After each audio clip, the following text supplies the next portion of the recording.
बिस्मिल्लाहिर्रहमानिर्रहीम अस्सलामुअलैकुम। CS403P database management system practical की असाइनमेंट नंबर 1 आ चुकी है और ये ग्रेडेड असाइनमेंट है। आज की वीडियो में कंप्लीट डिटेल में बताऊंगी इस असाइनमेंट को कैसे बनाना है। टोटल 20 नंबर की असाइनमेंट है और असाइनमेंट को बनाने से पहले इसकी इंस्ट्रक्शन को आपने अच्छे से रीड आउट कर लेना है। इसमें आपको ये एक सिनेरियो गिवन है।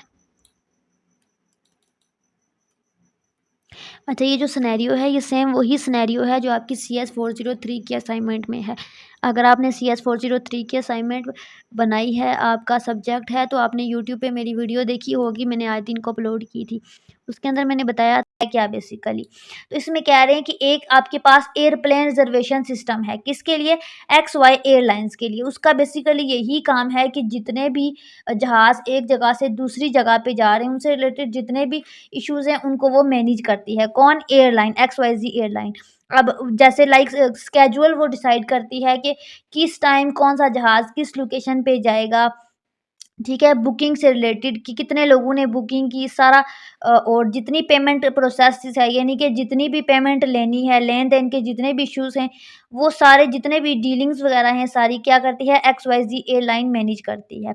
अब एयरलाइन क्या करती है? एक टाइम जो एयरलाइन है वो एक टाइम पे एक से ज़्यादा परवाज़ें एक जगह से दूसरी जगह पे भेजती है। बेसिकली एक टाइम पे एक एयरप्लेन नहीं जाता, एक टाइम पे मल्टीपल एयरक्राफ्ट एक जगह से दूसरी जगह जाते हैं।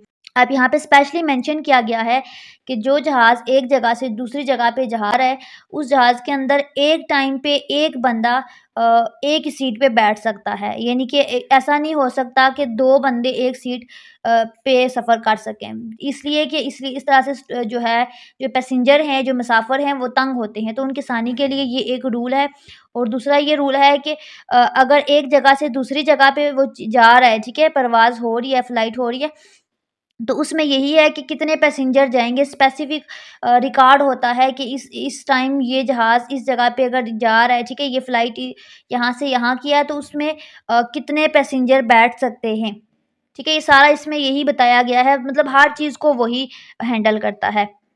अब यहाँ पे जितनी जो भी इन फ्लाइट के अंदर बंदे जाते हैं, उनका जितना भी रिकॉर्ड है, उनकी पेमेंट का, अ, उनके उनका नाम, उनकी डिटेल सारी, ठीक है?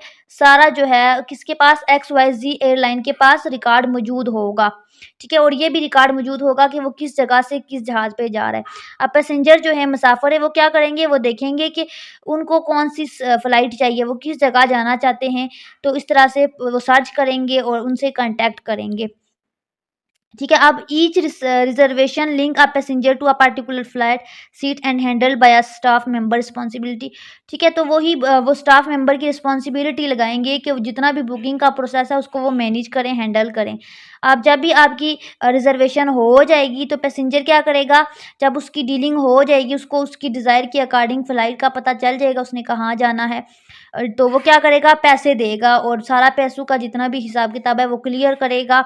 उसमें कौन-कौन सी डिटेल आ जाती है, लाइक पेमेंट डेट, किस डेट को पेमेंट देनी है, कितनी पेमेंट देनी है, पेमेंट का क्या तरीका है, पैसेंजर पे करेगा। अब ये जो सिस्टम है इससे ना ये यहाँ पे क्लियरली कहा गया है, मैं अभी बता चुकी हूँ कि 2 पैसेंजर एक सीट पे सफ़र नहीं कर सकते। तो इसमें सारा यही बता रहे हैं कि XYZ एक एयरलाइन सेटअप है, वो क्या करता है, फ्लाइट्स उसमें होती हैं, डिफरेंट लोग डिफरेंट लोकेशन पे जाते हैं, तो उनका रिकॉर्ड मैनेज करता है, हर तरह का रिकॉर्ड, उसकी बुकिंग का, उसकी पेमेंट का और उसके स्केड्यूल का, टाइम का। अब यहाँ पे आपका सवाल है कि आपने एक कॉन्टेक्स्ट लेवल डायग्राम बनानी है, DFD डायग्राम बनानी है सिनेरियो के अकॉर्डिंग।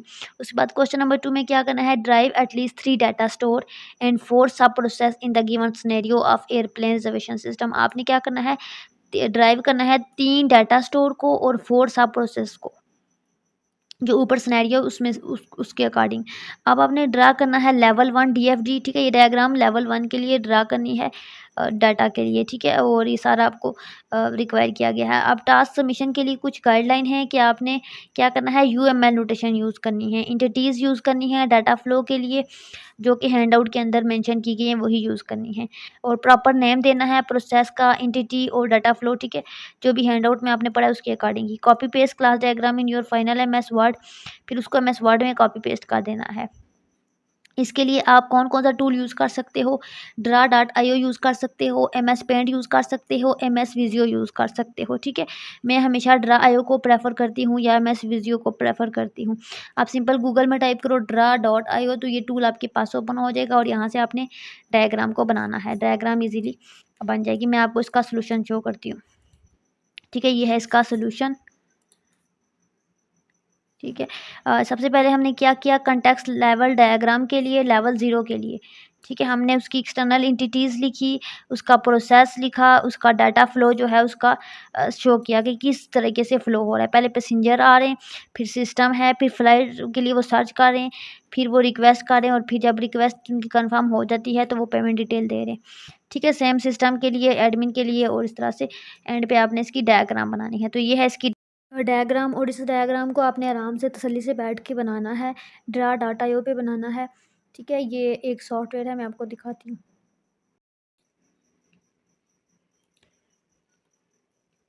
Draw.io, ठीक है। ये अब लिखोगे आपके पास ये वेबसाइट आ जाएगी। इसको ओपन करेंगे, इसमें आप बहुत अच्छी अच्छी डायग्राम्स बना सकते हैं। ये सारे सिंबल आपको इजीली मिल जाते हैं। इसके अंदर बनाएं और यहाँ से आप डाउनलोड कर सकते हैं।